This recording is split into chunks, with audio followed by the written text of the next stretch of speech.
வணக்கம். சங்கர் நாராயண், லைஃப் ஹோரோஸ்கோப்காக. குரு பெயர்ச்சி பலன்கள். சுப கிரகம், ஒரே கிரகம் தான் முழுமையான சுபத்தன்மையை தரப்போது. குரு பெயர்ச்சி 2025 மே 15, ஒரு வருஷம் இருக்கும். நெக்ஸ்ட் இயர் மே வரைக்கும் இருக்குது. இந்த குரு பெயர்ச்சி என்ன பலனை தரப்போகுது? ரிஷபத்துலேருந்து மிதுனத்துக்கு வந்துடும். காற்று வீட்டுக்கு வரார் குரு, கேந்திர குரு.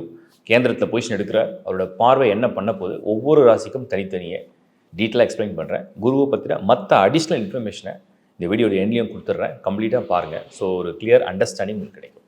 www.lifehoroscope.in இந்த ஒரே ஒரு வெப்சைட் மட்டும் தான் நம்புது. இதில் நிறைய சர்வீஸ் ஆட் பண்ணியிருக்கோம். இது ரிலேட்டட் நிறைய வீடியோஸும் அப்லோட் ஆகிட்டே இருக்குது. பாருங்கள், சப்ஸ்கிரைப் பண்ணுங்கள், அண்ட் உங்கள் ஃப்ரெண்ட்ஸோட ரிலேட்டிவ்ஸில் ஷேர் பண்ணுங்கள். தேங்க்யூ. துலாம் ராசி. துலாம் ராசிக்கு குரு 9th ஹவுஸில் 9ஆம் இடத்துல மிதுனத்தில். துலாம் இந்த முறை குருவுடைய 5வது பார்வைக்கு உண்டான ஒரு ராசி. துலாமுக்கு பொதுவாக குரு 3 மற்றும் 6க்கு அதிபன். சரி, 3, 6 துலாமுக்கு குரு ஒன்றும் ஃபேவரபிள் பிளானட் கிடையாது. அவர் என்ன செய்ய போகிறார்?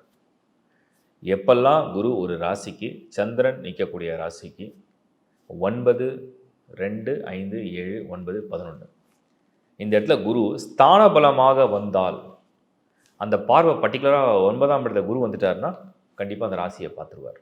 ஏன்னா அவருடைய 5வது பார்வை. அப்போ ஸ்தான பலமாக குரு வந்துட்டார்னா அந்த 9ஆம் இடம்ங்கிறது அதிர்ஷ்டமான இடம். துலாம் 5வது பார்வை குரு என்ன செய்வார்? சுபமான எண்ணங்கள் கொடுப்பார். இப்போ நீங்கள் ஒரு டார்க் ரூமில் இருக்கீங்க, வெளிச்சமே இல்லை, சன்லைட்னா என்னன்னே தெரியாது.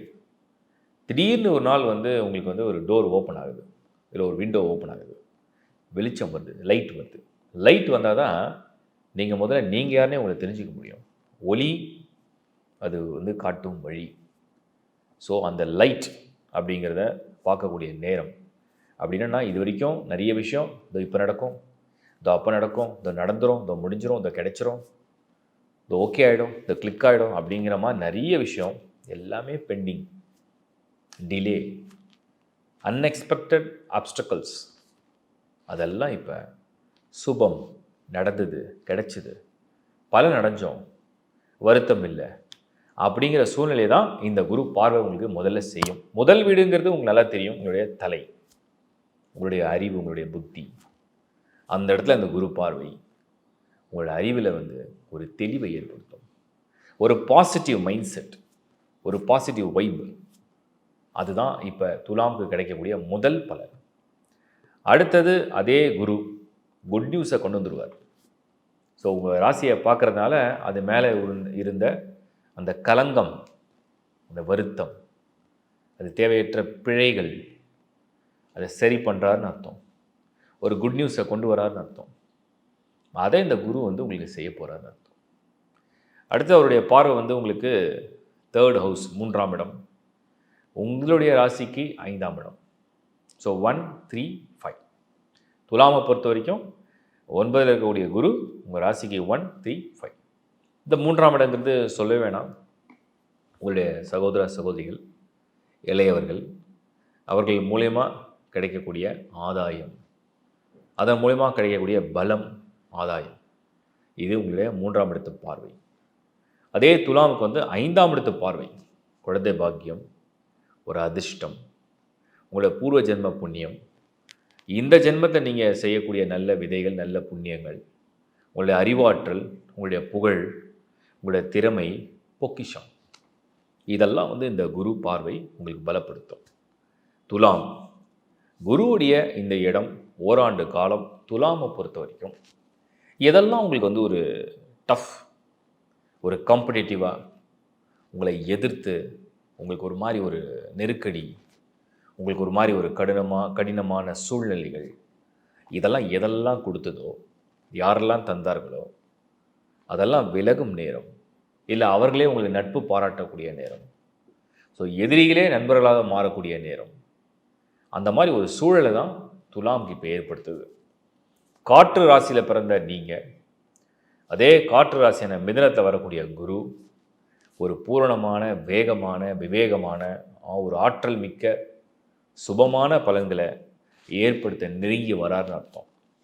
ஸோ அடுத்த ஓராண்டு காலம் மே 15 2025 மே 26 2026 வரைக்கும் அடுத்த ஓராண்டு காலம் ஒரு கௌரவமான ஸ்தானத்தில் ஒரு பலம் பொருந்திய இடத்துல குரு ஒரு கெட்ட கிரகம் நல்லது செய்ய வரும்.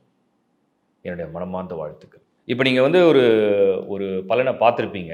உங்கள் ராசிக்கு எப்படி இந்த குரு எப்படிலாம் இன்ஃப்ளூயன்ஸ் பண்ணுறாருன்னு பார்த்துருப்பீங்க. நான் இன்னும் அடிஷ்னல் இன்ஃபர்மேஷனை கொடுத்துட்றேன். குரு மட்டும்தான் ஒரு ராசியை வந்து கம்ப்ளீட்டாக ப்ரொடெக்ட் பண்ணுவார். ஒரு மனிதனை பாதுகாக்கணும், ஒரு மனிதனுக்கு ஒரு சுப பலன் நடக்கணும், எண்ணங்களே நல்லா இருக்கணும், மைண்டே வந்து பாசிட்டிவாக இருக்கணும், ஒரு ஒரு ஃப்ரெஷ் திங்கிங் இருக்கணும், புதுசாக ஒரு விஷயத்துக்காக யோசிக்கணும், ஒரு அருளோடு ஒன்று செய்யணும், ஒரு பிளெஸ்ஸிங்கோடு ஒன்று பண்ணணும் அப்படிங்கிற எல்லா பலனையும் இந்த குரு தான் தருவார். ஸோ குரு வந்து பொதுவாக மிதனத்துக்கு வரும்போது அதுக்குன்னு ஒரு பலன் இருக்குது இல்லையா? மிதனம் அப்படிங்கிறது புதிதாக ஒரு விஷயத்தை நம்ம தெரிஞ்சுக்கிறது, நம்ம அப்கிரேட் ஆகிறோம், அப்டேட் ஆகிறோம், டெக்னாலஜி இன்னும் வளரும், இன்னும் புதிதான ஒரு ஒரு விஷயங்கள்லாம் அந்த உலகத்துக்கே வந்துடும். நிறைய மெசேஜ், தெளிவு, அறிவு வந்து இன்னும் தெளிவுன்னு அர்த்தம். அதுக்கப்புறம் எஜுகேஷன் ஃபீல்டை பொறுத்த வரைக்கும் இன்னும் வந்து அட்வான்ஸாக கோர்சஸ்லாம் டெவலப் ஆக ஆரம்பிக்கும், அந்த ஃபீல்டே ரொம்ப பெருசாக வளர ஆரம்பிக்கும். இது மெயினாக இன்ஃபர்மேஷன் ரிலேட்டடு. அதே மாதிரி வந்து எல்லாருக்கும் வந்து ஒரு ஒரு விஷயம் வந்து ஷேர் ஆகும், ஸ்ப்ரெட் ஆகும், அந்த மாதிரி தான் அறிவு சார்ந்த எல்லா விஷயங்களும் எல்லாருக்கும் தெரிகிற ஒரு பிளாட்ஃபார்மை க்ரியேட் பண்ணும். அதுதான் ஜெமினியில் வந்து குரு வரக்கூடிய ஒரு சிக்னல். ஸோ இது பெரிய நெட்வொர்க் மாதிரி. முன்னாடி வந்து மொபைல் ஃபோன் ஒன்று கிடையாது. மொபைல் வந்த பிறகு எல்லாரோடையும் ஈஸியாக டெய்லி அந்த கான்வர்சேஷன் பேச முடிஞ்சுது. அப்புறம் வீடியோ கால் சேட்டிங் பண்ண முடிஞ்சுது. அதே மாதிரி எல்லாருக்கும் எல்லா விஷயத்தையும் ஈஸியாக மொபைல் மூலிமா நம்ம அப்டேட் பண்ணிகிட்டே வந்துட்டோம். இப்போ அதோடைய ரிலேட்டடாக இன்னும் அட்வான்ஸ் ஆகும். அதுதான் குரு வந்து ஜெமினியில் வரக்கூடியது.